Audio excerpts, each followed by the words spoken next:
My dear friends, if you have found yourself here today, know that it is not by mere chance. There is a greater hand at work, a quiet orchestration of divine purpose leading you to this very moment. And if I may, I ask you to listen not merely with your ears, but with your heart. For what I am about to share is not a new philosophy, nor a passing encouragement, but a truth as old as the foundations of the earth. We have all, at some point, been burdened by toil, straining under the weight of uncertainty, fearful that our labor may never be enough. The world whispers to us, sometimes shouts, that our security is found in what we possess, in what we earn, in the fruit of our own efforts. And so we strive, we fret, we chase. But what if I told you that the great paradox of the Christian life is this: our striving is not what secures our provision, that true abundance is not the fruit of our hands, but the gift of a hand far greater. Scripture is filled with the imagery of God as both Father and Shepherd, the one who provides for his children, who feeds the sparrows and clothes the lilies in splendor beyond that of Solomon. And yet, how quickly we forget that the same care is extended to us. The world measures wealth in gold and silver, in property and possessions, but the kingdom of God operates on a different economy. To be chosen by Him is to step into a wealth that does not wither, into a security that does not fluctuate with markets or circumstances. Now let me be clear. This is not an invitation to idleness, nor a promise that faith exempts us from hardship. Rather, it is a call to realign our understanding of what it means to be truly rich. For the wealth of God is not merely coin in the pocket, but peace in the soul, provision in times of need, and a deep assurance that we are held. The world may scoff and say that such promises are foolishness, that they are mere wishful thinking, but those who have walked with Him know otherwise. They have seen doors open where none existed, received what they could not have earned, and found sustenance when all logic said they should have been left empty. Perhaps you have known seasons of lack. Perhaps you have been counted out, overlooked, dismissed. But take heart, for our God delights in turning what the world calls foolish into vessels of His glory. He is in the business of transforming the overlooked into the overflowing. But there is something you must grasp, something the world will never teach you. True abundance is not merely about wealth. No, it is far richer, far deeper. It is the joy that cannot be shaken, the provision that comes at the precise moment of need, the freedom to rest in the knowledge that you are not alone in your burdens. Do you see? When we are bound to the world's economy, we live in fear of loss. But when we understand that God Himself is the source of all that we need, our striving gives way to trust. If you have ears to hear, then hear this. You are not a beggar at the gates of grace, pleading for scraps. You are a child of the Most High, an heir to a kingdom whose resources are limitless. And He, who began a good work in you, will not leave it incomplete. He does not promise you a life without storms, but He does promise you an anchor. He does not promise you a path without trials, but He does promise you a guide. So I ask you, what will you trust in? The shifting sands of this world, or the unshakable foundation of His faithfulness? If you are weary, if you have struggled long, then perhaps it is time to lay down your burdens, not in resignation, but in confidence. For He who calls you is faithful, and He will do it. May you walk forward, not in fear, but in trust, not in scarcity, but in the abundance that comes from knowing who you are. And may you, above all, find the peace that surpasses all understanding, the peace that comes not from possessions, but from the deep, unshakable assurance that you are held by the one who owns it all. You see, our calling to greatness is not the result of our own striving, our own intelligence, or even our own worthiness. It is not that we have earned such favor through our efforts, but rather that God, in His infinite wisdom and love, has chosen to bless us. His purposes are not hindered by our limitations, nor is His generosity confined to the narrow expectations we have placed upon ourselves. No longer must we live as though we are at the mercy of every struggle, every fleeting anxiety, every doubt that creeps into our hearts. There is something waiting for you that surpasses your wildest imagination, not because you have demanded it, but because God has always intended it for you. When you grasp this, when you truly receive this reality, the weight of your past struggles begins to fall away. You do not need to carry what God has already lifted. Now, some may say, "But how can I be certain? How do I know that this provision will truly come?"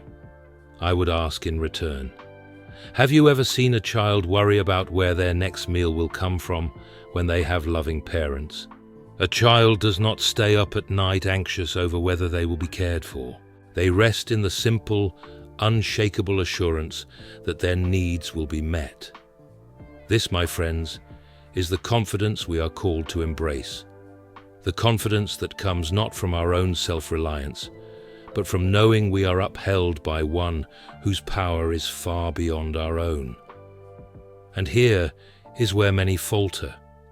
They believe in God, yes, but they live as though His provision is uncertain, as though their future is a matter of chance. But let me assure you, when God calls you to abundance, He does not do so with a half-hearted promise. He is not a man that He should lie. If He has spoken it, it will come to pass. But we must allow ourselves to step into this truth, to walk in it, and to let go of the need to control every outcome. I do not mean that we should sit idly, waiting for prosperity to fall into our laps. That is not faith, but foolishness. What I mean is that we must act in obedience, knowing that our striving is not the source of our provision. God is. He is not merely the one who provides, He is provision itself. The wealth, the resources, the opportunities, all these belong to Him. And if He who spoke the universe into existence is capable of such grandeur, do you think He will struggle to supply your needs? Yet, how many of us live as though we must make things happen by our own strength alone? How often do we toil endlessly, trying to secure a future that God has already written? My friends, your prosperity is not a problem for God to solve. It is a reality He has already established. Your task is not to exhaust yourself with endless worry, but to align yourself with His will, to trust in His timing, and to step forward in faith. Do not mistake this trust for passivity. Faith is not the absence of action. It is action born of certainty. It is the difference between striving anxiously and moving forward with confidence, knowing that the doors which must open will open, and that what God has prepared for you will come in its appointed time. When you live in this way, you will find yourself freed from the crippling grip of anxiety. No longer will fear dictate your steps, nor will doubt rob you of the joy that is rightfully yours. This, then, is the invitation before you, to embrace a life where you are no longer bound by the fear of lack, but instead walk in the confidence of divine provision. It is a call to trust, not in human wisdom, not in fleeting wealth, but in the unshakable promise of the one who holds the heavens in His hands. And as you do, you will find that you are not merely surviving, you are thriving. Not merely enduring, you are flourishing. And in this, God is glorified. Now tell me, my friends, will you choose to live as though His promises are uncertain? Or will you step boldly into the abundance that has always been yours in his eyes? Let us begin with a truth as old as time itself. You are not here by accident. You have been chosen, not merely for survival, not merely to scrape by in the hope that your needs will be met, but for something far greater. You were meant to thrive, to walk boldly in the fullness of God's provision, and to accomplish a purpose beyond yourself. The wealth, the resources, the opportunities that await you are not given merely for your own comfort or indulgence. No, they are entrusted to you as tools, implements of a far grander design. Perhaps they will enable you to extend a hand to the poor, to uplift the broken-hearted, to support a mission greater than yourself.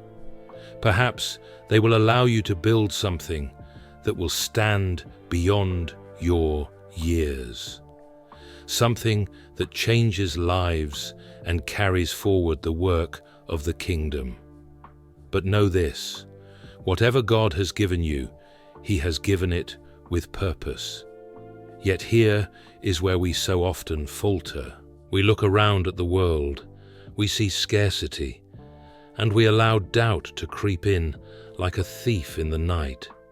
We wonder, will God truly provide for me? Can I dare to hope for abundance? But what happens the moment you cast out doubt? The moment you choose to believe, not with mere wishful thinking, but with the certainty that God's promises are as firm as the foundations of the earth. You open a door, and through that door, miracles step forth. We are not creatures meant to live in perpetual struggle, clawing at the earth for scraps. No, God's design has never been one of lack, but of provision. The birds of the air neither sow nor reap, yet He feeds them. How much more will He provide for you, whom He has made in His image? But we must understand, this provision does not always arrive in the way the world expects. It is not always a vault of gold or a bank account that never dwindles. Sometimes it is wisdom at the right moment, a door opening just when you need it, an unlikely connection that changes your course forever. If you wish to walk in God's abundance, you must first let go of doubt. Doubt is a prison, a shackle upon the soul. But faith, true faith, is the key that turns the lock. You may say, but how can I be sure? My friend, look back over your own life. Consider every moment of provision, every time you stood on the edge of despair, and yet found that somehow, some way, you were carried through. Those moments were not accidents. They were not coincidences. They were the evidence of a divine hand, ever at work, ever ensuring that you lacked nothing you truly needed. And if He has done it before, will He not do it again? It is a strange thing about trust. It must be exercised, much like a muscle. The more you lean into it, the stronger it becomes. And as you walk forward, choosing to believe that the one who holds the stars in place also holds your life in His hands, you will find that the anxiety, the fear, the endless striving begins to fade. In its place, there will be peace, the kind of peace that is not shaken by the rise and fall of fortunes, by the opinions of men, or by the shifting tides of the world. Oh yes, there will be those who scoff. There always are. The cynic will mock your faith. The worldly wise will call you a fool. They will say, how can you trust in what you cannot see? But tell me, did their doubting hands place the sun in the sky? Did their reasoning minds command the oceans where to stop? No, my friend, the wisdom of the world is shallow indeed. What God has spoken over your life is not subject to the judgments of men. His provision is not dependent upon human approval. So do not lower your eyes to the opinions of others. Do not allow their skepticism to shape your faith. Instead, lift your gaze to the heavens, where your help truly comes from. The blessings that come your way are not merely for your own comfort. They are a testament, a living declaration of the faithfulness of God. Your abundance, when walked in rightly, speaks louder than words, silencing those who doubt and pointing always to the one who provides. But let us be clear, this is not a call to laziness, nor an excuse for idleness. God's abundance is not something you must chase after with weary striving, nor is it a thing to be grasped through relentless toil. It is something that flows naturally when you align yourself with His purpose. The world tells you that success comes only through exhausting effort, that you must fight and claw for every scrap of security. But God's way is different. His plan is not one of endless labor, but of trust, of obedience. Work, yes, but work with joy. Strive, yes, but strive in faith, not in fear.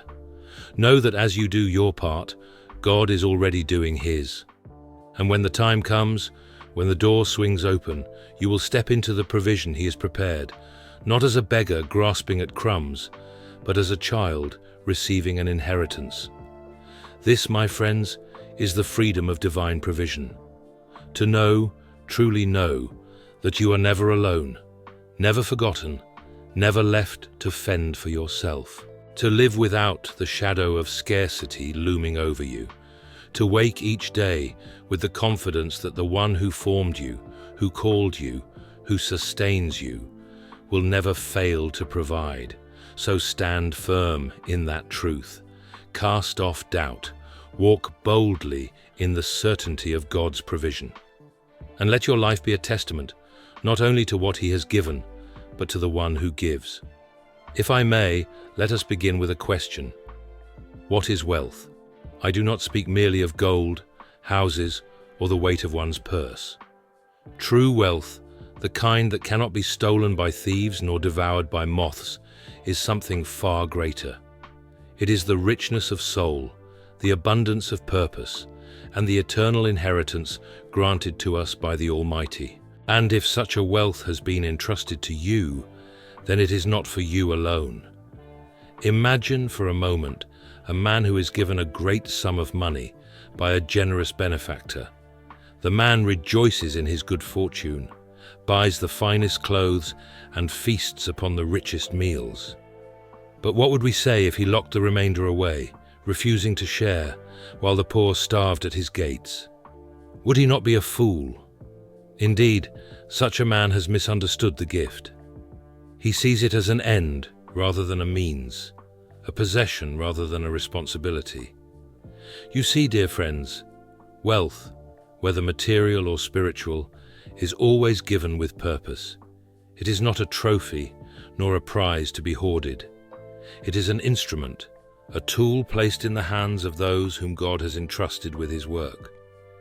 And so, when you find yourself in possession of much, be it wealth, wisdom, or influence, remember this: you are not merely an owner, you are a steward. The responsibility that comes with divine abundance is not a heavy chain, but a calling, an invitation to partake in the great work of the kingdom. With it, you may lift up the weary, heal the broken, and sow seeds of righteousness that will outlive your years. Have you not seen how generosity, like a river, flows ever onward, widening as it goes? So, it is with those who give freely. They do not suffer lack. They are replenished by the same abundance they pour out. And yet, let us not fall into the error of thinking that divine prosperity is merely the increase of wealth. No, its true purpose is far deeper. A heart transformed by the goodness of God is itself the greatest treasure. Consider the ways He has provided for you, not just in great miracles, but in the quiet, steady faithfulness of each passing day. The food on your table, the breath in your lungs, the love of those who walk beside you, are these not all signs of His provision? Many have sought riches to prove themselves, to silence their critics, to bask in the envy of others. But what folly this is! The measure of divine prosperity is not found in the world's applause, but in the fulfillment of God's purpose for your life. You may find that as you walk in obedience, there will be those who scoff, who question, who mock your blessings. But do not be troubled. The favor of God is beyond the reach of human judgment. When He ordains a blessing, no man can revoke it. So I urge you, my friends, do not merely receive, embrace. Do not simply possess, share. Your wealth, your influence, your very life is a vessel through which God's goodness may flow to others. And as you pour out, you will find that you are never empty, for the source from which you draw is endless. This, then, is the great paradox of divine abundance, that in giving we receive, that in surrendering we gain, and that in fulfilling His purpose we discover the truest riches of all. My dear friends, let us take a moment to reflect on a truth often hidden beneath the noise of this world. The success that is truly worth having is not the kind that merely lines our pockets or earns the applause of men, but the kind that stands as a testimony to the goodness of God Himself. There are those who, perhaps out of fear, jealousy, or simple misunderstanding, will mock you in your journey.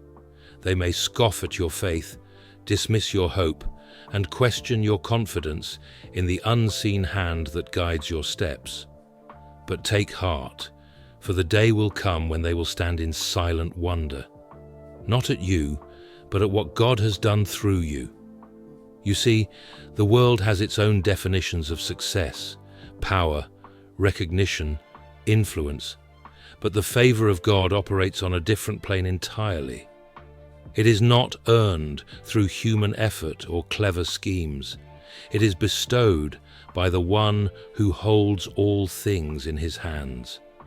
And when His favor rests upon a person, no force in heaven or earth can take it away. So do not be troubled by the words of critics, nor let their voices take root in your heart. Most often, their scorn is nothing more than the echo of their own insecurities. Their words do not define you, God's word does. And His word declares that you are His, that you are chosen, and that He has set before you a life of abundance. Now, when I speak of abundance, I do not mean merely financial wealth, though that too may come. The abundance of God is far richer than silver or gold. It is an unshakable peace, a soul that lacks nothing, a life so deeply anchored in His provision that worry finds no foothold. It is knowing that in every season, whether in plenty or in want, He is faithful. Such a life is not built in an instant. It is not the result of a single act of faith, but of a steady, unwavering trust in the one who calls us His own. As you walk with Him, you will see His provision unfold, perhaps not in the way you expected, but always in the way you needed. Doors will open before you that you never could have forced open yourself. Opportunities will arise that seem almost too good to be true, but they will be true, because God is true. And let me tell you something of great importance. This life of divine provision is not about receiving everything your heart desires. It is about resting in the certainty that God will supply everything you truly need. The child of God does not live in fear of lack, because they know that the one who clothes the lilies of the field and feeds the sparrows has not forgotten them. With this assurance, you need not hesitate to step forward. Whether in business, in ministry, or in any new venture, you can walk boldly, not because you have all the answers, but because you know the one who does. There is no greater security than knowing that the path before you has already been prepared by the very hands that shaped the universe. True wealth, then, is not something to be chased. It is something that follows those who walk faithfully in God's will. It is not a goal to be grasped, but a byproduct of a life surrendered. And when this wealth, whether material, spiritual, or both, comes into your hands, understand that it is not merely for your own comfort. It is a testimony. Every blessing you receive, every resource placed in your care, every open door is evidence of the faithfulness of God. And as others witness His provision in your life, they too may be drawn to trust Him. Your success, rightly understood, becomes a light that points not to yourself, but to Him. This, then, is the life to which you are called, not one of fearful striving, but one of confident trust. Walk in it, and let your very existence declare the goodness of the One who never fails. It is a great and marvelous truth that when a man places his trust in God, his life becomes a beacon, one that shines not only for himself, but for generations yet unborn. This is no mere sentiment. It is a reality written in the very fabric of history. Look at the patriarchs, the saints, and the humble souls who, by faith, stepped into the calling God had prepared for them. Their lives were transformed, their families blessed, their communities shaped by the goodness of the One who provides. Now, do not mistake me. This does not mean the road is easy. It is not a gilded pathway free of trouble.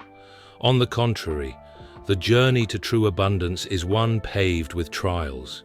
Yet here is the difference. When we walk in obedience, those trials refine rather than destroy. The burdens we once carried begin to loosen, and as we let go of the past, its regrets, its failures, its wounds, we find our hands free to grasp the blessings God has in store. Let me say it plainly. You are not bound by your history. Your failures do not define you. Your limitations are not the ceiling of your existence. The world will tell you that what you see is all there is, that your resources, your background, your circumstances place a cap upon your future. But the world is mistaken, for it operates on scarcity. God, however, operates on abundance. And this abundance, this divine provision, is not fleeting. It is not some temporary reprieve, some momentary stroke of fortune. No, it is an enduring reality, a promise without expiration. You see, when a man truly understands that his provision comes from the unsearchable riches of Christ, he no longer fears loss. He no longer scrambles to preserve what he has, for he knows that his supply is endless, as boundless as the ocean and as inexhaustible as the heavens. We often think of wealth in material terms alone, but let me tell you, the wealth of God transcends silver and gold. It is a richness of soul, a security of heart, a provision that encompasses not just our physical needs, but our emotional and spiritual ones as well. The man who trusts in God does not merely survive, he thrives. He does not scrape by in fear, but walks boldly into a future shaped by divine favor. And here is something else to consider. The blessings of God are not meant to terminate with you.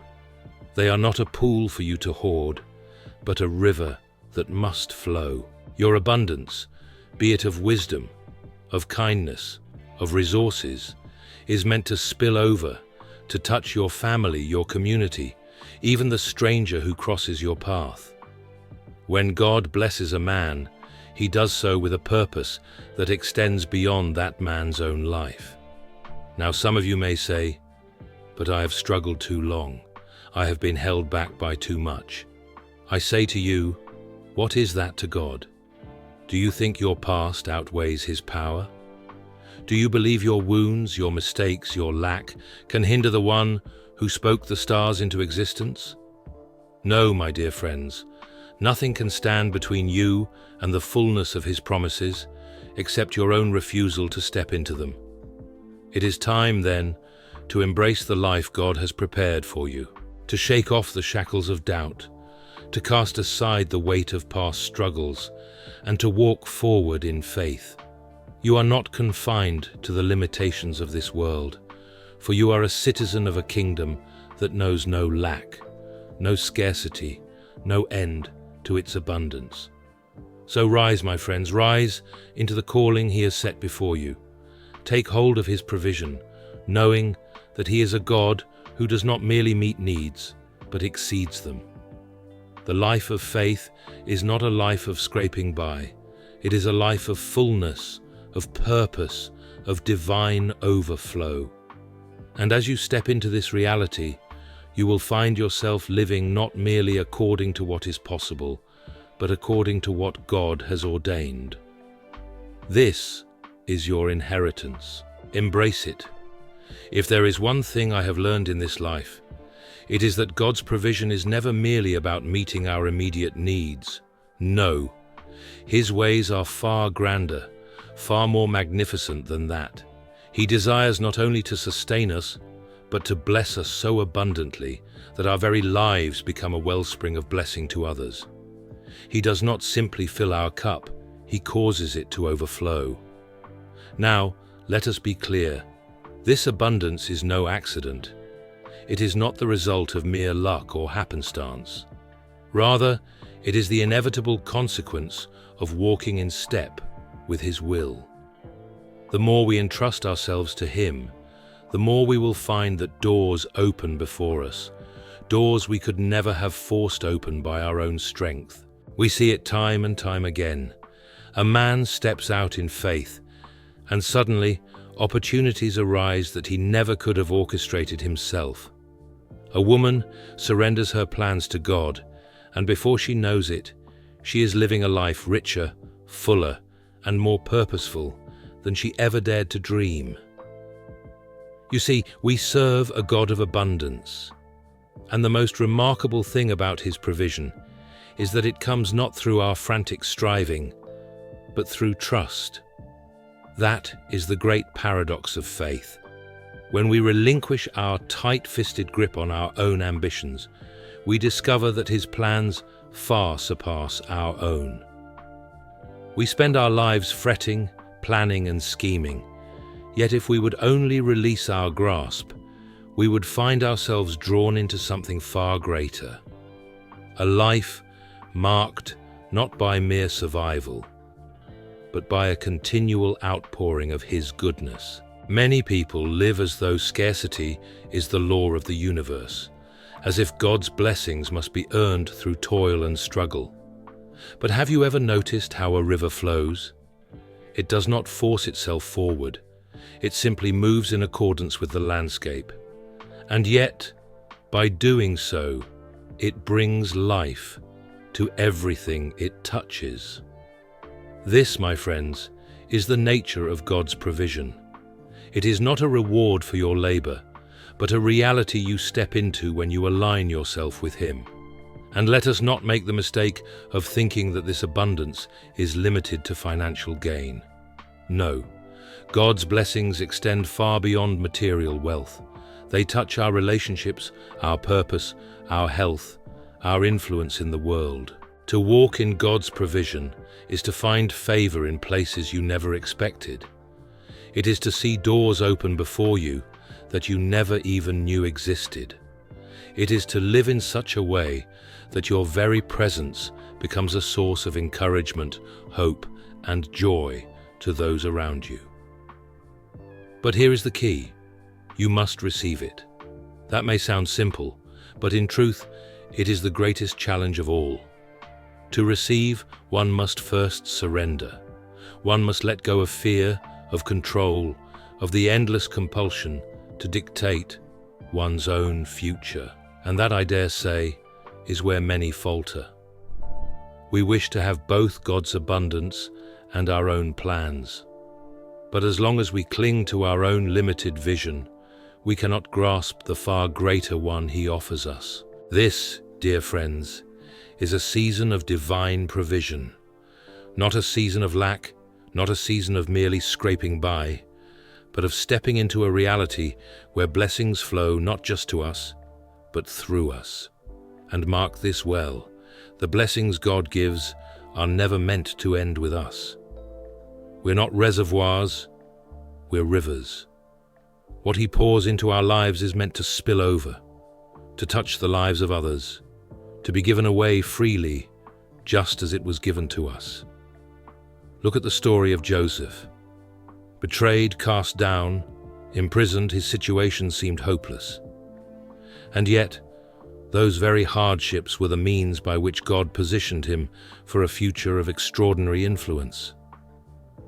His trials were not obstacles, they were preparation, and so it is with us.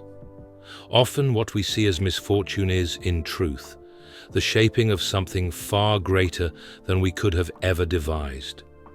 So, I ask you today, will you step into this divine flow? Will you surrender your plans in order to receive something far greater? Will you stop striving and begin trusting? If you do, you will find yourself swept into a life that is not only rich in blessings, but rich in purpose. You will come to see that the greatest wealth of all is not what we possess, but what we are able to give. This, my friends, is the invitation before you. Step into it, live it, and in doing so, become a living testimony to the extravagant, boundless, and unshakable goodness of God. There is a peculiar habit among us mortals.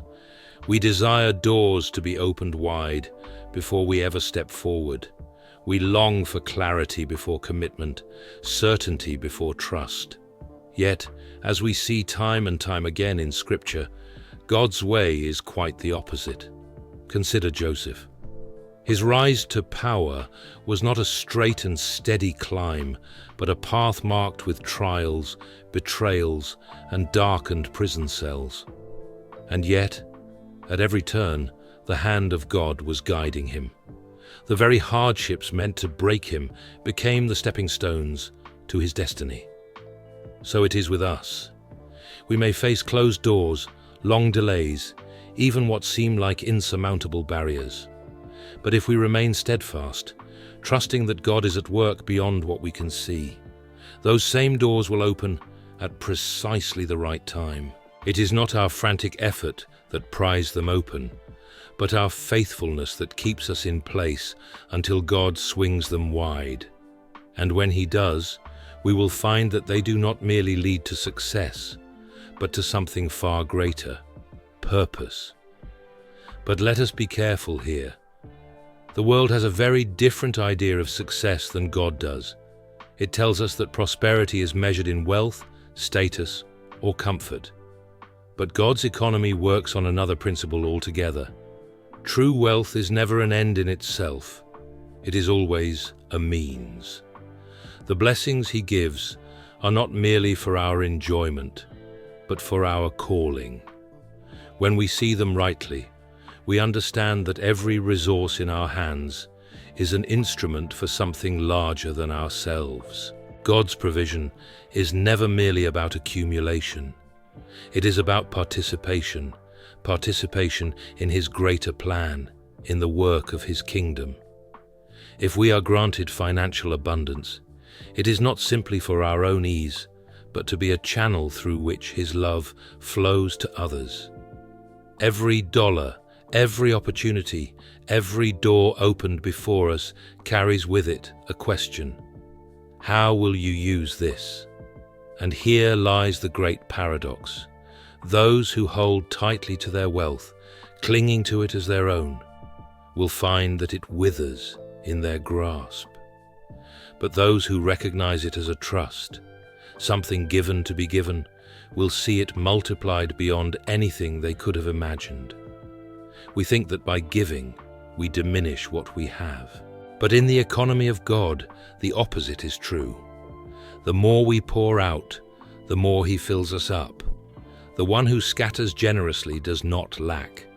Rather, he finds himself caught up in a divine cycle of abundance, where his giving fuels more blessing, which fuels more giving, until his life becomes a living testament to the goodness of God.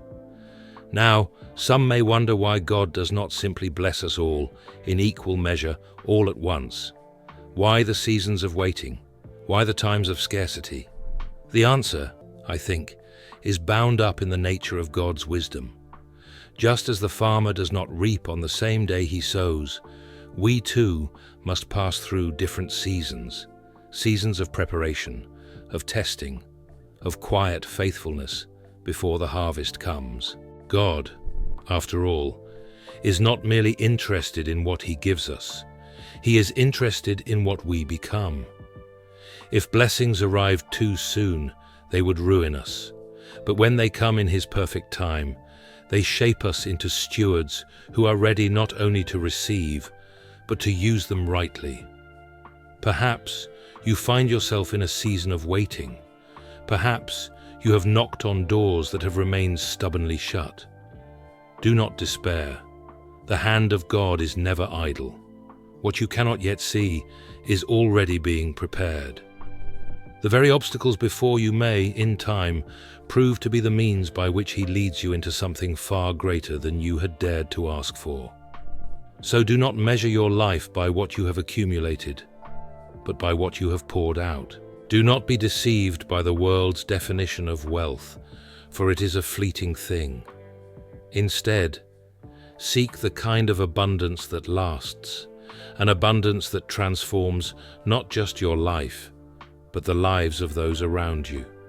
And above all, trust that the God who holds the seasons in his hands knows precisely when to bring you into yours. And so, my friends, as we close today, I leave you with this thought. God's blessings are not just meant to be received, but to be shared. When we trust him with our lives, with our resources, with our very hearts, we step into something far greater than mere success. We step into purpose. Now, I'd love to hear from you. Share your thoughts in the comments below. I read every one. And your story might just encourage someone else today. And before you go, if this message has blessed you, don't forget to like this video and subscribe so we can continue walking this journey of faith together. May you walk in trust, give with an open heart, and always remember, God's timing is perfect, and his blessings are never just for you, but for the world around you. God bless, and I'll see you in the next video.